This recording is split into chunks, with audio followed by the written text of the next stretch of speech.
In this video, I want to talk about how you can buy Bitcoin on Trading 212.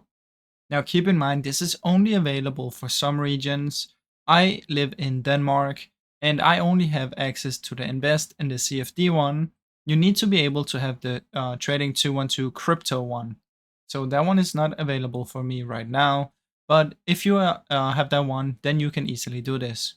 But you want to make sure you go to your Trading 212 crypto and then you want to head over to the market one and simply search for Bitcoin, and then you will be able to buy from in there. So this is Nvidia.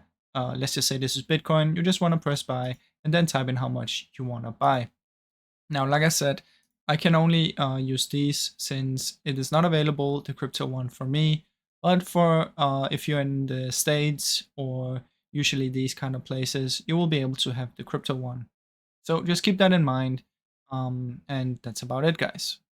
Now, I hope you enjoyed this short video. If you did, please leave a like and subscribe as it helps me out a ton.